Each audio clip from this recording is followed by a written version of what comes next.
Hello and welcome to Burnout, the weekly drag racing show. I'm your host, Wes Buck, and we are so excited to have you. Before we dive into this week's ultra juicy episode, let me check in with my co-hosts, Alex Taylor and Mike Galimi. How you guys doing? Doing great. You know, we have a pandemic, now killer bees, and it snowed in May. So life in New York has been very interesting, and but it could be worse, so we're surviving.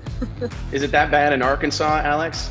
No, I mean, luckily it's just rain here, but we are starting to get some parts rolling in so I can make my Camaro behind me no longer a lift queen, so it's a good day. There's nothing wrong with that, and man, you nailed the behind your back point. I never would have gotten that on the first try. All right, guys, let's pull those belts tight and get ready for this week's episode of Burnout.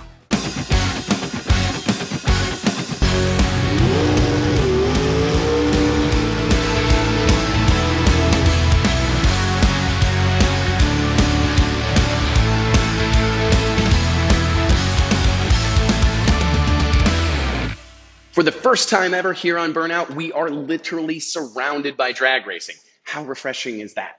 This past weekend, the gang at Tulsa Raceway Park kicked the gates open and welcomed a slew of drag racers back to the racetrack. Over 200 race cars littered the pit area for the 2020 running of the Throwdown at T-Town, which featured a barn burner of a drag race in the season opening Midwest Pro Mod Series event. While fan participation was limited to 25% of the facility's typical capacity, I can attest to the fact that fans are clearly very eager for some on-track action.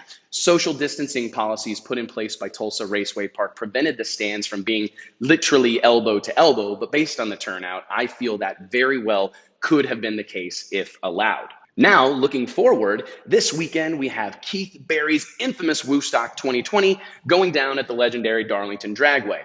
Barry's blowout in South Carolina has come to be known as drag racing's favorite neighborhood block party, but things won't quite be the same this year as fans will not be allowed to participate. This is a significant gear change for the team at Woodstock, as just last week they announced that fans would indeed be welcome.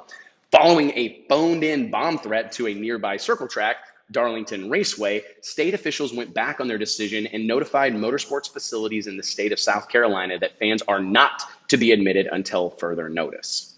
On the bright side, we here at Burnout expect a serious turnout of heads-up drag racers for Woodstock, which is just what the doctor ordered for the racing industry. Smoking tires, wheel stands, and side-by-side competition will undoubtedly restart the racing economy and mark a significant bump for virtually every motorsports manufacturer. As we will discuss later in the show, there remains a tremendous amount of uncertainty for the immediate future of professional level drag racing. NHRA officials announced a few weeks ago that it could possibly be August before the Mellow Yellow drag racing series resumed with fans in the stands. But our sources indicate that fan-free national events could pop up sooner than that. Again, great news that we're hoping to see confirmed in the coming days or weeks. All in all, it feels like drag racing is returning to life. According to renowned drag racing historian Brett Kepner, at least 30 racetracks were open for business last weekend, and as many as 140 will throw open the gates this coming weekend. Of course, in order for tracks and promoters to remain open, reinvest in their facilities and their events, it is paramount that ticket-buying fans become part of the equation. We'll absolutely take any type of return to racing, but we here at Burnout encourage you to be vocal and show your support for your local racetracks in any way that you can. They likely need you right now more than they ever have. Don't forget, if you're bummed out that you can't head to Darlington Dragway for Woodstock this weekend, all you have to do is log on to speedvideo.com to catch all the action live and in color. And that is the Week in Review. Now for my favorite part of Burnout, the three big things. This week, we're going to talk a little bit about SEMA's big sign-up, the movement in the industry that's taking place right now, whilst with some companies being extremely busy, others experiencing a little bit of a slowdown, and then we will bookend the conversation with a little bit of discussion about drag racing's need for a more visible leader. Mike, let's get started with you. Yeah, so just talking to a lot of companies in the last week since our last episode, it's a lot of guys are really busy. You know, they're reporting sales for, April versus April, year over year has been either, very steady or maybe a couple percent up, couple percent down. But, big ticket items, a lot of projects are getting done, and, other companies, the faucet has been turned off. Obviously, consumables is always a big concern with no one racing or driving their cars in the streets. So it's interesting to see kind of where different groups in the industry are based on, essentially unemployment, right? I think unemployment has been obviously very high, but for our industry, things seem to be going very well on the financial side of it. It's weird, and I can't really get a read on it either because I talk to a lot of these different manufacturers and just members of the industry, and everybody, it's kind of polarizing. I talk to one guy and they're so busy they can't keep up with it. I talk to the next guy and he's scared to turn on his lights. So it's a really weird thing, and I think it just speaks to how these are uncharted waters for everybody. It's affecting everyone differently, and it's really hard to make any sort of projections or plans. And I think that's why we saw so many sponsorship freezes and marketing spends be frozen, because people really don't know what's going to happen. But I'm with you, Mike. I talked to a lot of these guys and they're telling me that sales are steady, on par with where they were last year, maybe in some instances slightly up. So it's just one of those things that I don't really know what to make of it. Do you think it's like the product they're offering? Do you think obviously you talked about consumables, but just talking about, those big ticket items, I'm just curious, is it the people that have maybe marketed themselves really well or maybe have maintained a marketing presence? What do you think the difference maker is? I don't think it's a magic bullet that one size fits all. I think, some companies are doing really well marketing, so they're getting market share over over their competitors. I think there's also, big ticket items where, you look at essential workers and a makeup of what our industry is, and, the mechanics, plumbers, electricians, a lot of trades craftsmen make up motorsports. And I think that weighs, very well for us. Is like, hey, look, I'm still working. I'm going to, I wanted to buy this supercharger. I'm buying it. I'm building this car. More people time in the garage with their car because they can't go out to dinner. So I think there's a lot of factors that are playing into it, but a little bit of everything. The companies have to do their part to keep their name in front of these buyers that are capable of buying during these crazy times. Well, and before we move on, Alex, your background right there at the shop, don't you think that a lot of people in our industry, their thrill comes as much from the build, the project itself, as it does from racing? I was going to say, kind of in addition to that, is at the shop, we haven't noticed anything different, so to say. It's like, our daily operations go on. We're not closed down. The business hasn't changed. So for us, it's not necessarily different, until you get to the outside world. So yeah, the build, I think, is, a big part of it, and seeing yourself create something. And so I think it's one of those things with the big ticket items. You had it planned. You were going to buy it anyway. Most of them are still in work. Let's go ahead and let it happen, so there's nothing to say that the pandemic's going to keep going. So why put the build on hold when we may be racing in 3 months? It's too uncertain right now to just stop everything. Well, and it's like, I think that I had this conversation with a friend offline yesterday, that I think there's budget that racers, not talking about manufacturers necessarily or companies in the industry, but I think racers maybe had X amount of budget earmarked for entry fees, diesel fuel, hotels, airfare that has not been touched. So all of a sudden they're saying, man, we really needed a spare transmission. Maybe we should go ahead and buy it. Or we needed a couple more converters for different conditions. Let's go ahead and buy it. So it's an interesting thing, but you're right, Mike. I truly believe there's no magic bullet. And I'm just glad that it feels like the industry is moving forward. I'm not saying we're not going to see something. Who knows what happens next, but I do feel progress, and it's very exciting. So moving on, Alex, talking about progress and what comes next, tell me about your thoughts on the SEMA's big rollout. Yeah, so I think it's important to acknowledge the optimism that is in the industry right now. I know week to week we see good to bad news. You see some tracks that are opening up and running races successfully. You see manufacturers doing well. You see racers, they're okay with the times. But then on the flip side, you do see some tracks that are forced to close. And so you're seeing both that good and bad. But I think SEMA, they put out a press release a couple weeks ago that they had 2,000 companies, 2,000 exhibitors sign up. I think the optimism in seeing a trade show that large with that many people still happening, I think that only speaks for the industry. And we still think everything's going to happen. SEMA's so big that if that happens, surely the rest is going to turn back to normal. I have goosebumps. That type of stuff gives me, that type of optimism is it's exciting. And I'm telling you, 2 months ago, I had people that I really look up to and respect telling me that they thought maybe trade shows and conventions may well become a thing of the past, that might be something that our industry learns wasn't necessary. I disagree. I think they're absolutely necessary, but with the pandemic and everything that was going on, it was something that you had to wonder about. So to hear that, and I wasn't even aware of that, to be honest, it gives me chills. I know we discussed that internally, so that's why I was like, we got to bring this up, because it was the same thing. Will it happen? Will it not? I don't know. Week by week, there's more optimism. I know, 2 weeks ago, we saw some movement with tracks pushing to open. Then 32 drag strips were open, last weekend.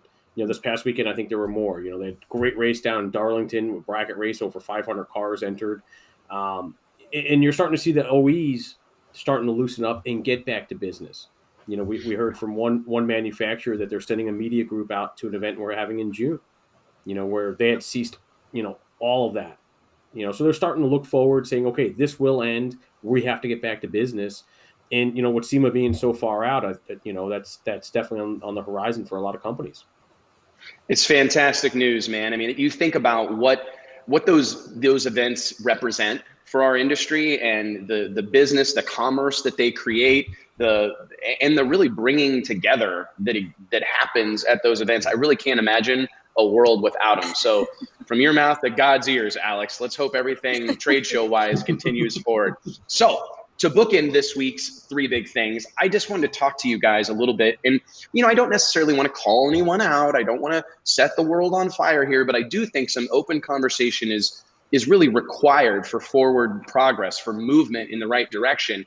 And I look around the stick and ball sports world, NBA, MLB, NFL, and I hear talk of constant communication from the hierarchy, the upper management to the players. The NBA organized an all-player conference call this week. The MLB, I believe, is going to have one today. I'm just curious, where's the NHRA? Right? I mean, I talk to racers day in and day out that literally have no idea what's going on. They have no idea what the schedule actually is. They have no idea what is supposed to happen next. And again, I'm so appreciative of the role the NHRA plays in our sport, but I do wonder if there's just some real need in our industry for some visible leadership. Somebody, even if they're lying. It just kind of shows the disconnect. I mean, we talked about it last week, just a disconnect between racers and the higher up. I don't know why it's not there. You guys would have more authority to speak on that. However, I mean, there's definitely a need for it. I think if we want to solidify our place, we can complain about, racing losing its place in the world. Well, now's a chance to step up and, make that connection and move forward with it. I think there's always been that criticism on the sportsman side of things, with communication during, regular, ordinary times being a challenge. And I think just with this crisis, it makes it even harder for them to communicate with the sportsman guys. And, you just talk about the pro side of things, why isn't there a pro driver meeting? Well, even the sportsmen are left wondering, well, what's our divisional races look like? Mm-hmm. What's national events look like? Because they're very much a part of national events. Absolutely. And I know they say they're going to be a part of them, but, to what extent? And no, I agree. I think communication in times like these is extremely important. And we've got so many different awesome ways to communicate with, members and fans. They need to utilize their channels.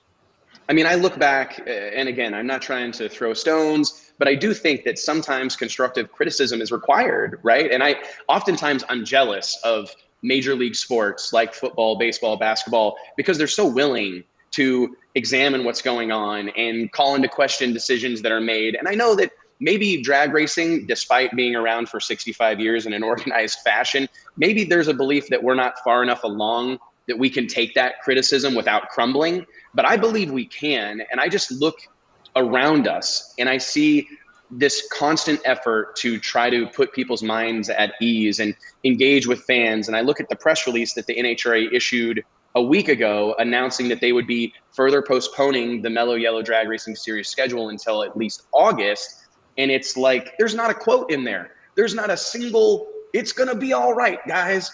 There's nothing. And I just feel like someone has to accept. I mean, heavy is the head that wears the crown. It's not a fun place to be all the time. But I believe that's the responsibility of drag racing's major league to show us, kind of tell us what's going to happen next. Like I said, even if you have to sell it a little bit. Hey, we're going to get through this. We're going to figure out a way to make it work for everybody. And right now, all I hear are crickets. And that's this week's 3 Big Things. Typically, it's me with the burden of coming up with something awesome to show to you all on Reaction Time. But this week, my homie, Mike Galini, stepped up and he's got a photo for us. Mike, what do you got? So this week I stole a photo from my good friend Scott Sparrow, who over at NMCA, and it's a throwback picture of Pat Musey and Tony Christian. Back in the early years when this kind of the streetcar movement started to take off, these guys, ex-pro stock racers, jumped in the action. And, Pat's made quite a career out of it, and it's kind of really blossomed into his modern pro mod stuff. Man, I'm curious, was this like early 90s, 93 or what? I don't know the exact year. I know those guys didn't race those cars in 92, so it's either 93 or 94 if memory serves me right. Man, drag racing looked good in the early 90s, right? I mean, you think about steel-bodied door cars, big tires. In my opinion, and I know Donald Long is going to lose his mind somewhere, but that is how a race car is supposed to look. Big tires on the back, wheelie bars, hood scoops. This is drag racing just as God intended, man. See, I don't remember. I mean, I wasn't alive for this photo, so I don't necessarily know the context around it, but I can agree with everything you're saying, Wes. Something we always talk about at the shop is like, seeing cars on the track with paint schemes and names on the cars and everything. Like I love that. I wish there was more of that still. So I like this picture. What I'm reminded of with real, this, they were different.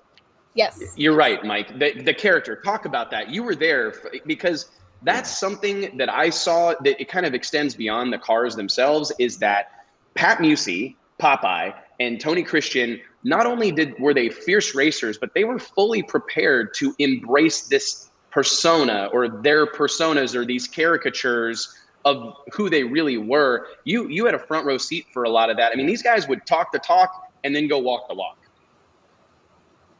Yeah, I mean, like the street racing, was brought to the track, and the attitudes, and I mean, they generally hated others, right? They had rivalries that were legitimate. They weren't made, they weren't fabricated. There were people they just didn't get along with, and it bled out. It was so true, and then just the technology of it, right? Today we're kind of, like you see something, Tom Bailey goes 5s, and I mean, it's incredible feat, but we expected it, and these guys did stuff, True. That wasn't expected, and was like, man, how much further can this go? Right. And it was fun. It was definitely a change of times, and it's still going today. It laid the groundwork for what we're doing. If I'm right, Mike, this is getting ready to go on a cruise, correct? Were they probably going to have to drive these cars? Yep. Yeah. Okay. Because that's one of the things that obviously, Alex, you've got tons of experience with having to drive the car you're about to go race. But right. This was at the kind of the beginning of the notion that you're going to race this car, but before you raced it, you were going to have to go drive it. And I mean, Pat with his arm hanging out the window and the window rolled down. Yeah. Put your money the where evolution of it was interesting, though. Yeah, I mean, it was interesting. It was only 15 miles, right? It wasn't any big stretch of the imagination here. At the time. Yeah, I mean, they were changing rocker arms, and then they brought in rules like you can't swap engines, and typical racers, they took this thing and pushed it right to the edge and said, okay, I'm going to put this race engine in, then figure out how to make 15 miles out of it. It's so funny, man. Leave it to racers to ruin everything. Right? It's so funny. We can't help ourselves. Like, okay, they're going to let us drive these things? The payout was zero. That's no money. Stuff. Yep. No money. It's kind of crazy, man. But I tell you what, I appreciate you sharing this, because we did it for the love. We did it for all the right reasons. And it's, I think that was part of the magic, man. The authenticity, the innovative spirit that was on display. And just for the fact that they were doing it for bragging rights. I tell you what, man, drag racing could use a little bit more of that right now. So thanks, Mike. I appreciate it, man. I think for your first offering to the Reaction Time gods, you crushed it, man. I don't know how much longer we could have waited, ladies and gentlemen, to get the man, the myth, the legend, the tuner of all tuners, Billy Stocklin, on the show. Billy, you've been around the world tuning race cars, winning world championships, and you finally made it onto Burnout. How about that? Everybody's got to be good at something in life. Well, you definitely are, man. How are you? How you doing? You staying safe down there in Texas? It's been a little bit of a rough year. My mom died a couple weeks ago, and then so we kind of had to have a funeral in the middle of all this Oh my stuff goodness. going on. Sorry to start things off on a negative note there. That's okay, man. We're so sorry. Yeah, so like that was kind of weird because my family couldn't all get together for the funeral, and my wife and little girl couldn't come. But all in all, we've all been real healthy. Everybody's doing okay. Our little neck of the woods here seems like it has not been nearly as affected as other places. Like predominantly the Northeast and areas of California and stuff. But we're good. Everything seems to be going okay. Not doing much racing, but I think we're going out to Woodstock this weekend. Well, it's exciting to hear that, and I will say, man, it's kind of crazy because the situation with your mother, again, it's terrible, but it just is an example of how coronavirus has affected. I mean, I think sometimes we get in this racing bubble and we think we drag racers are the only ones, but I mean, Corona has impacted funerals, weddings. I mean, I can't count the number of people I've seen on social media canceling their weddings. Yeah. I can't imagine, man. It's hard to wrap your head around how much this virus has impacted our daily lives. And now we have alcohol delivery. I mean, there is a silver lining. There is a silver lining, man. Yes. It's kind of unbelievable. Well, Alex, I know we've got a host of questions for you. Alex, let's get this thing started. Yeah, Billy. So as a tuner during the downtime, what have you been doing to help the programs that you're working with? I know you can do social distancing and do this. So how has that looked for you? So my kind of forte is data mining, and kind of going through and looking through stuff and looking for trends and, like directions that we need to be moving. So and sometimes when you're doing that, you get some preconceived notions of things what you think the answer is going to be. And sometimes it's difficult to differentiate between searching for the answer that you want to find and searching for the correct answer and letting the data talk to you. And like while we were racing last year, specifically our NHRA stuff, I spent a lot of time, in my own prideful arrogance, knowing what I thought the answer should be. And I would hop around and look through the data until I found it. So in the off season with the basic eradication of drag racing for the short term, I've been able to spend a lot of time going back and looking at things and realizing, where I made mistakes, where I did good, and making notes on all that, so that we'll be more prepared when we hop back to drag racing whenever that, on our professional stuff. Right. Yeah. Like the NHRA when that happens. So you've tuned everything. I mean, I remember seeing you, Texas Pro Stock, Pro Nitrous, supercharged stuff, turbo stuff. Violins, pianos, whatever. There you go. Yeah, whatever it is. What you have a particular combination that did you kind of gravitate towards? Like, this is the everything right here. It probably looks funny to people watching because like I'm looking at your picture at the bottom of the screen, but so it looks like I'm like staring at the piece of paper. I really like superchargers. I especially like screw chargers, but unfortunately they're basically legal for nothing. And so there's not a lot of call for them other than Radio versus World. And then the rules and stuff kind of get hopped around. So I always get excited when somebody lets me mess with a screw charger. Stevie and I are a good mix. We're a good pair because, he likes screws. We both like blowers. We like things that are loud and stinky and make noise. And people go like that when you do your burnout. And yes, chargers is my favorite. But not to say that I don't really like running our NHRA program. It's a different challenge. Like a screw is more like controlling the uncontrollable. Like you've got lots of power and it's stinky and loud and, and it just kind of makes power everywhere. The root stuff is very much it's more of like I guess you'd say like the roots is like a ballet and the screw charger is like a mosh pit. It's like, you're dancing with both of them, but it's a very different approach. How much do you enjoy the challenge? Because you've spent so much time doing the no rules type of stuff. You had a lot of success in Pro Extreme with the screw blower. You've done all sorts of tuning from Kyle Hutel's 900-inch nitrous stuff and radial versus the world to turbo and blower stuff. How much do you enjoy the confines of the NHRA rule set and having to operate with everybody having relatively similar stuff, the rules being well established? How much do you enjoy that challenge? I do like it. I like it a lot. Honestly, to me, and Stevie will cringe when he'll call me up and he'll say something mean to me, which happens from time to time. I would like to go run a class like Alcohol Funny Car, because then like everybody's got the same stuff.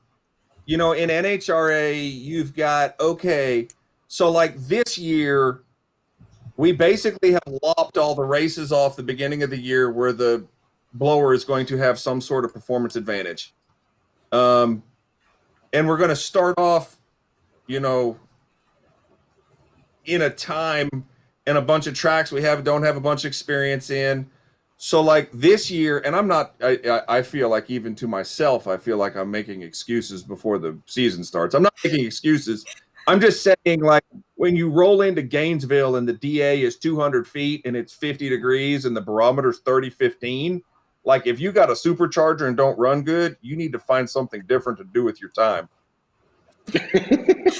When you go to Denver and like the barometer is like, like 14 or, and the DA is like 94,000 feet, it's so like, if you were racing Alcohol Funny Cars or dragsters, it wouldn't matter because everybody's got the same stuff at the same event, and that's all I'm getting at. I'm not making excuses for whatever's going to happen because hopefully we're still going to do real good this year. And I think the shortened up format will fit our style of racing well to where there'll be less home run balling. And, we have a propensity to do well off the trailer and because of the data mining and stuff that we do.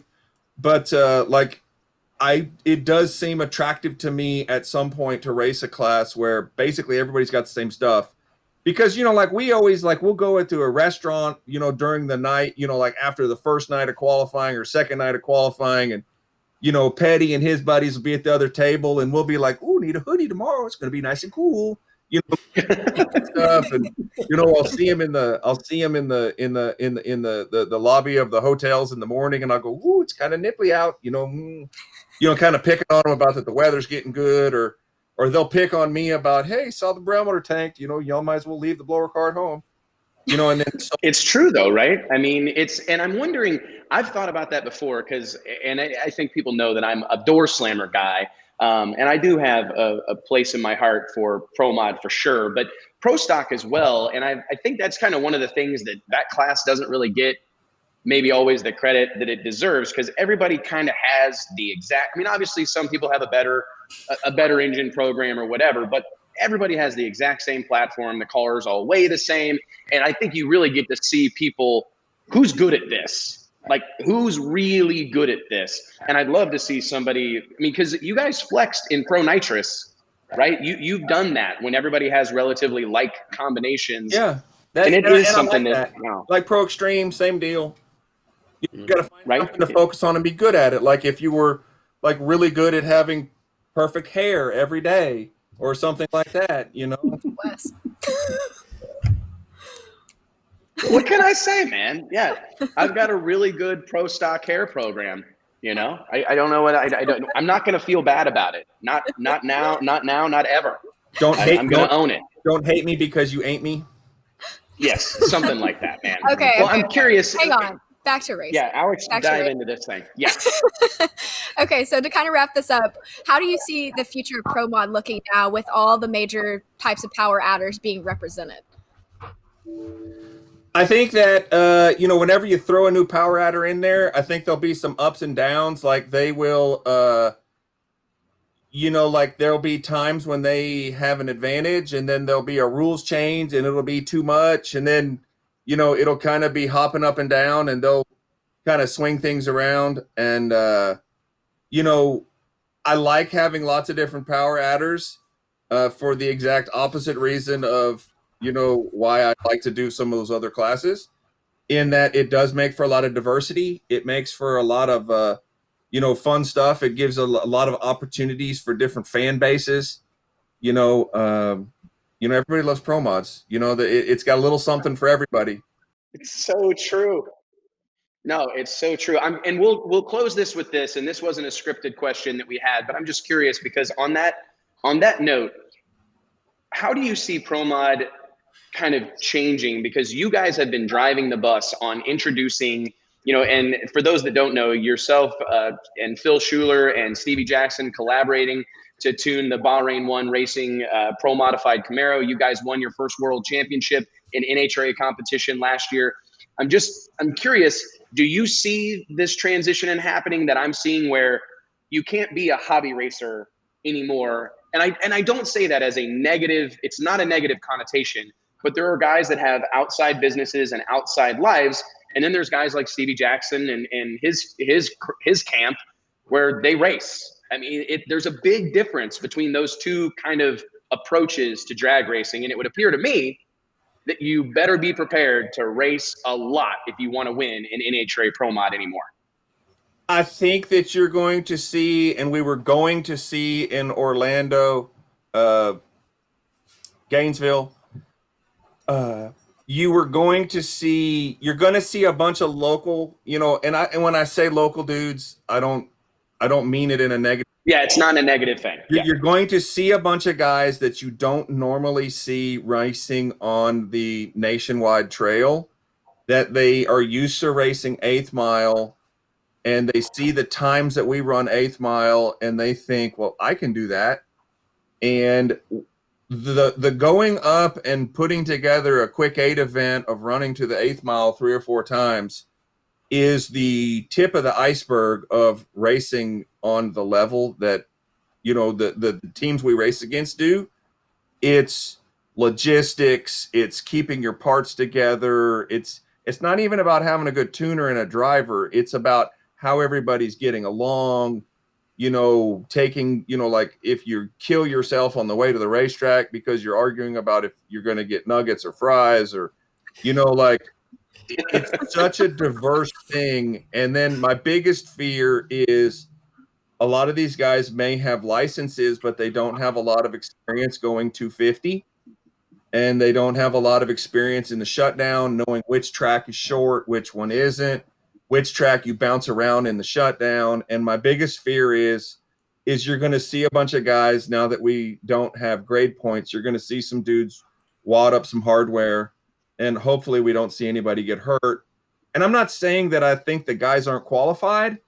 I wish there was some way to kind of ease guys into this, like when, it's a different deal. Like even Stevie, when we started doing this stuff, we'd done all kinds of stuff. He'd driven all kinds of stuff, sketchy, radial, slide across the finish line on fire, whole shebang. And like when he hops out of the car and says, going 250 ain't nothing like going 200. Like you got a lot of stuff going on. You're covering a lot of ground. And, now you're not, normally in the course of a year, you might have Chad Green pop up and, there's one dude and then all of a sudden he's there and he's doing it. And then you have Stevie pop up and he's up there and he's doing it. Now you're going to have like 10 dudes that ain't done it before at one event. And I think that you're going to see some screw ups and I hope that doesn't lead to, nobody wants to see tore up equipment, but you can make more equipment. What I really hope is we don't see any tore up people. From your mouth to God's ears, man. I mean, it's so true. And it's a whole new world for Pro Mod. And I hate that we've had to endure this whole coronavirus, this global pandemic, because I really think this was going to be an interesting, at the bare minimum, kind of a new frontier for quarter mile legal, NHRA legal Pro Mod drag racing. And I know it's going to be a shortened, abbreviated version of it, but I still think we're going to learn a lot. It's going to be exciting and hopefully it's going to be competitive and safe. Billy, thank you so much for joining us today. Per usual, you crushed it. I never have to wonder with you on these interviews. So thank you so much for being a part of this. And I hope I see you at the racetrack really soon. Thank you, sir. Next up on this week's episode of Burnout is the one and only Eric Diller. owner of Proline Racing Engines and kind of the man when it comes to turbocharged and now centrifugally supercharged power plants, specifically for outlaw and pro mod style drag racing competition. What's up, Eric? How you doing, buddy? Good. How are you guys? Man, swinging and ducking, doing that quarantine life, trying to stay safe and keep ourselves afloat in these uncharted waters. That kind of leads us to our first question. I'm curious, earlier in the show, we talked about how we talked to some businesses that seem to be business as usual. Then we talked to other businesses that are either up a little bit or seeing no difference, or, it's complete terror and they don't know what they're going to do next. How have you guys down there in Ball Ground, Georgia, been weathering this coronavirus storm? It's been tough though. When they canceled the Gators pretty much that Thursday, by that Monday, it was pure silence at Proline. So, in our world, we really cater to that top level racer that's out at these NHRA, PDRA style events. So I always try to tell people we were almost hit like the airline industry or like a concert would. We felt it immediately, and we reacted immediately. I think that's one thing that helped save some of us that were affected. We got to react quickly because it was so heavy, so quick. It wasn't one of those downturns where you were wondering what tomorrow was going to bring. We knew within 24 to 48 hours what was going on. So we took care of the guys. We did the best we could for 3 weeks, and I sat down with all my employees. I think the third weekend, and even having to tell a group that you're going to have to put people on unemployment when you've never put one person on unemployment in 15 years. That's a pretty your tears were coming to my eyes out there talking to the guys, but things worked out in a way that everybody was able to make the best of it, from us to the employees and across the board. A lot of people walked right back in the door and said, hey, we want to work no matter what. So it just kind of shows you the people you have working for you. So no, it's been tough, but it was 7 to 8 weeks of that.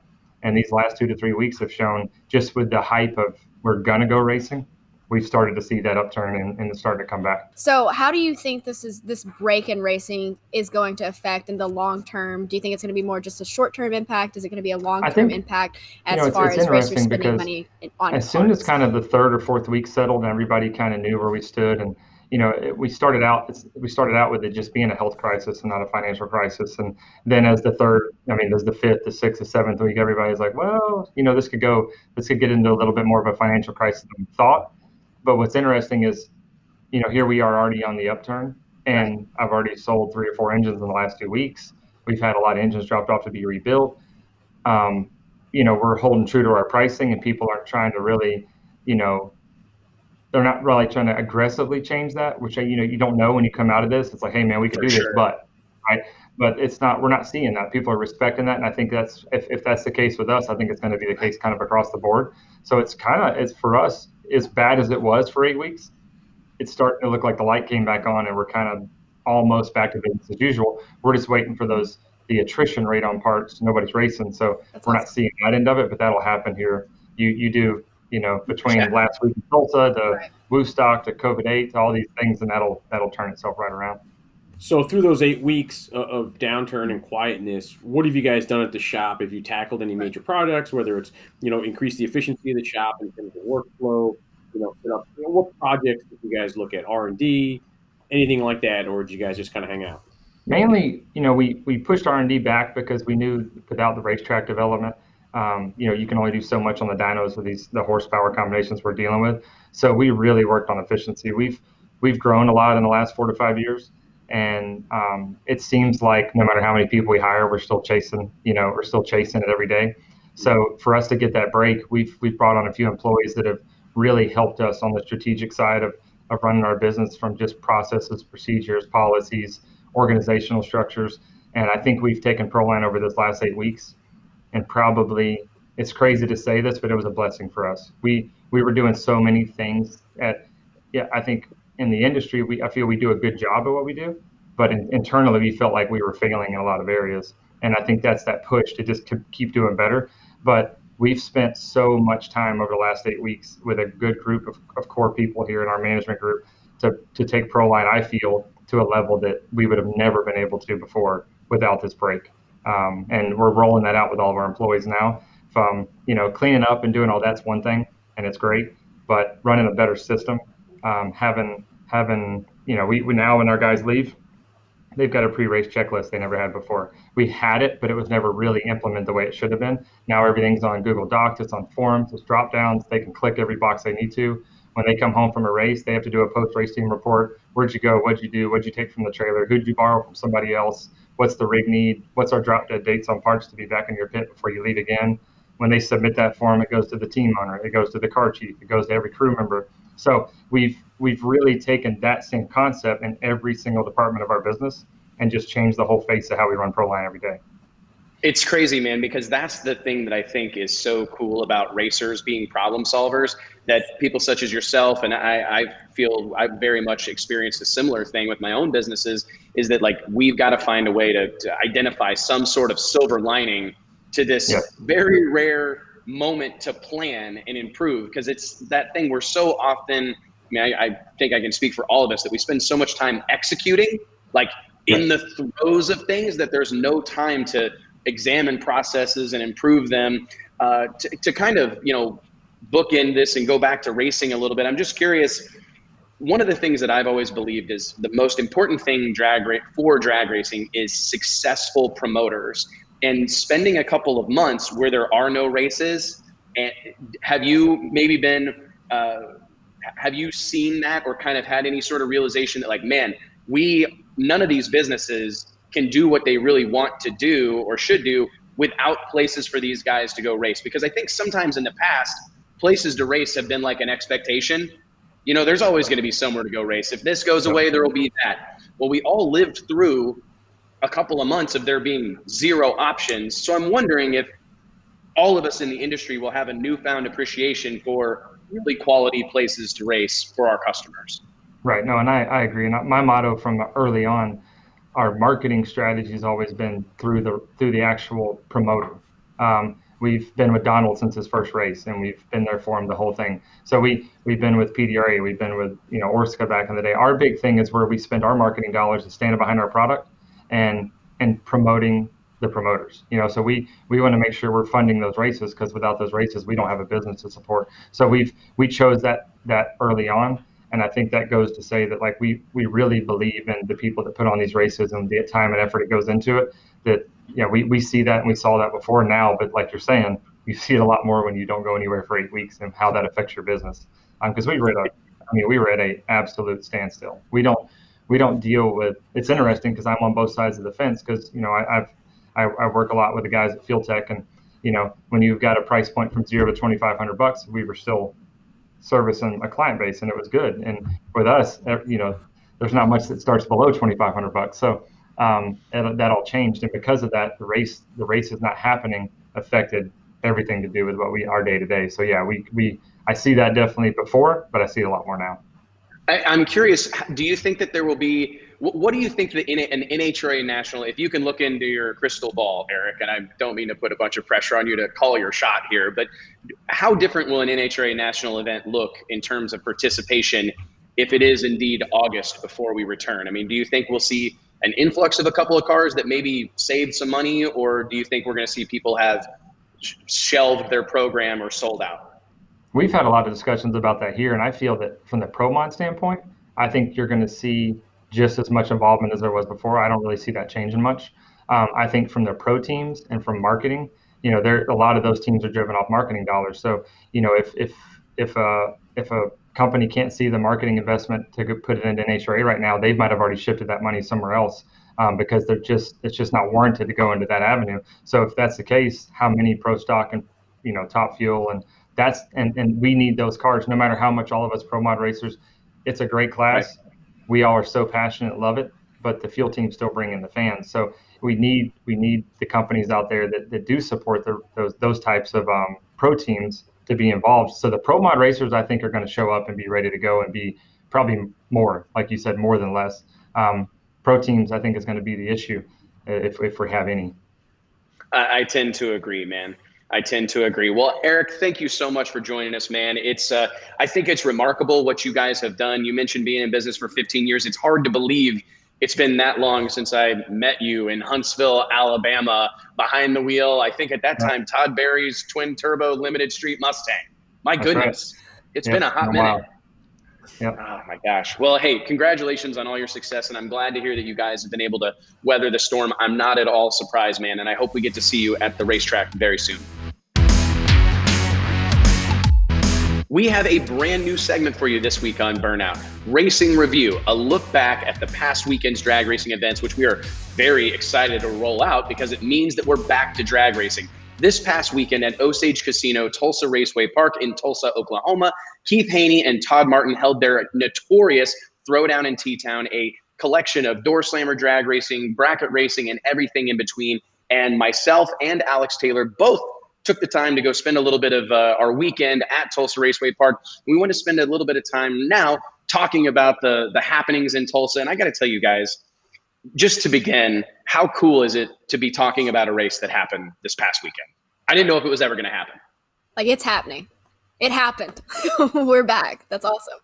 I'm just disappointed I didn't get the text message that you guys were going and didn't invite me. That's the only thing I'm upset Well, about. it's so funny because literally I'm about 20 minutes away from Tulsa Raceway Park, and it's a great event, and I'm kind of high on life. We're back at the racetrack or whatever.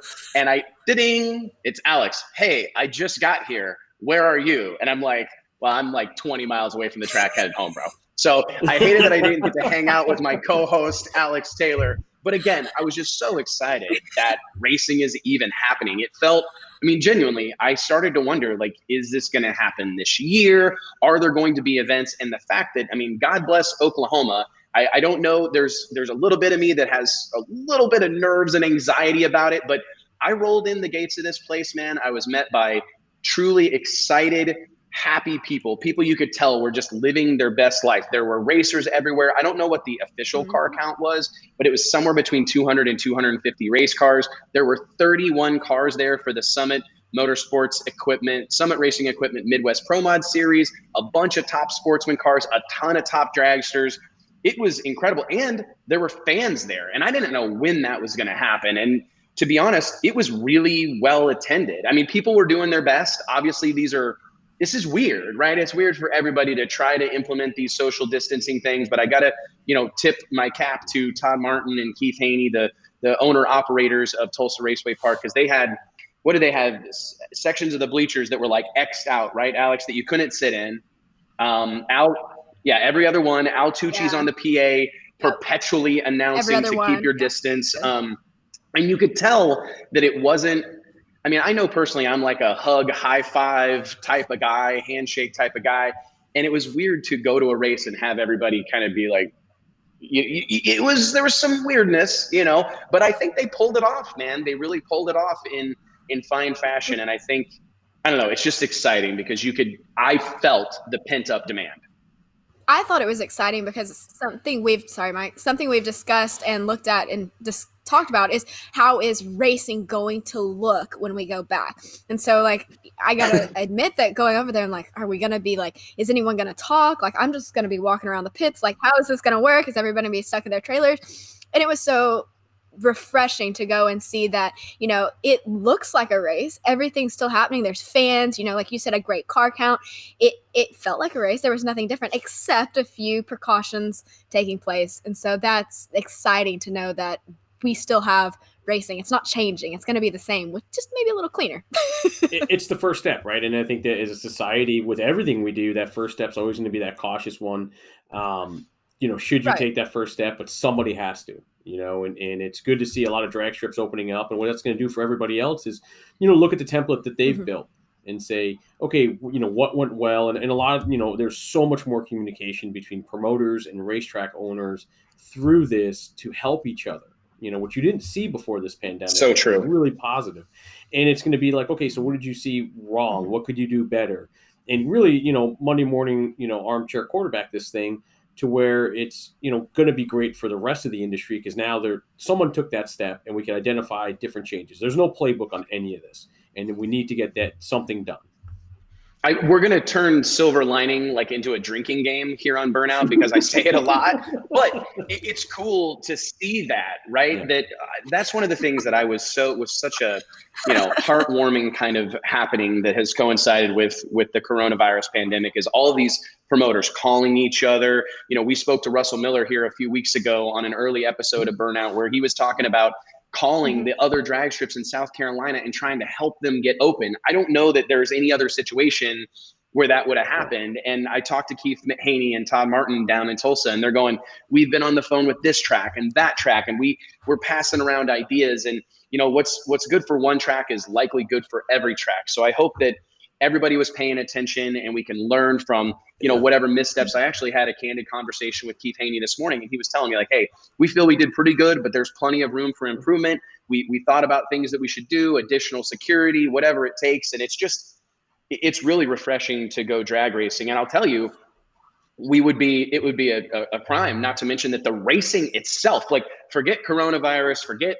everything else, social distancing, health, whatever. The racing was great, man. This was my first Midwest Pro Mod Series event. I hate that I haven't been to one previously, but since I've relocated to the South, it's a lot easier to get to those events. So Tulsa was a quick drive for me. I burned up there, and I think they had 31 Pro Mods, and these weren't, like, oftentimes these regional series, I think you immediately paint a picture of kind of like a second tier class of car.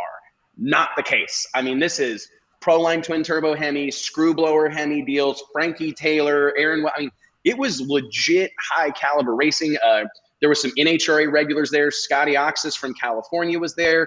There was also Clint Satterfield, who I think I'd feel bad if I didn't give them a shout out. You guys, I don't know how close, Alex, you've followed Clint Satterfield's career, but he's been a guy that has given it the college try for just year after year. Him and blower Bob Gardner, they're a two-man band that show up to every NHRA national event and have had intermittent success. They're oftentimes trying stuff. There are a couple of racers that really like to forge their own kind of way, be experimental, and they have adopted this new Pro Charger power plant for pro modified competition, a centrifugally supercharged Hemi. And I'm telling you, man, they've got a hot rod. I don't have all their time slips, but it was 373, 374, 373, 375, 373. And to see Clint and Bob demonstrate that kind of consistency, holy crap, man, they're going to be competitive in the NHRA this year. It's great. Another shout out is Craig Sullivan, my buddy Craig. I mean, awesome guy. If you ever hung out with him, he won, a lot of fun. He ended up winning the thing. Yeah, he got that won. Iconic Daytona with the blower. Been in Pro Mod about 4 or 5 years burner. now. Yeah, and I think that might be his first major Pro Mod win. So it's always fun to see Craig and the boys do well over there.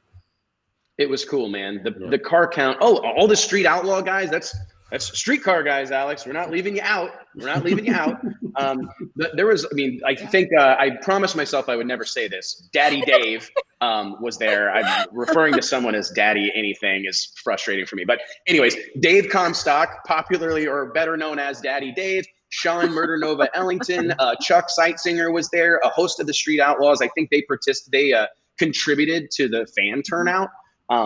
It was really cool to see all these guys come out for this event, this 8th mile shootout. It was, were you there till the bitter end, Alex? I left at 1. I called it. So, no. 1 a.m. There's nothing like a door slammer race after midnight. You know what I mean? It just seems only fitting that we're going to run the final at 1 or 2 in the morning, man. It's, the ADRL and the early ADRL people are just, they're loving that. They're absolutely loving that. They remember all those nights in Rockingham and Ennis and everywhere in between. But there was the thing that I also noticed about the event was how many people were paying attention to it. I don't think Keith and Todd really got the credit maybe that they deserve for putting on this event, like even being willing to try, because there had to be some stress associated with being like kind of the first one out, right? But they did it. I haven't really heard any backlash, official backlash or whatever, from putting on an event, from welcoming fans in. And now granted, they had a limited seating, limited parking capacity. I think they were at like 25% capacity. So they did everything that they could do, but there were still plenty of people there. And like Alex said, it felt like a drag race. And I don't know, man, I'm hoping that this is a positive sign.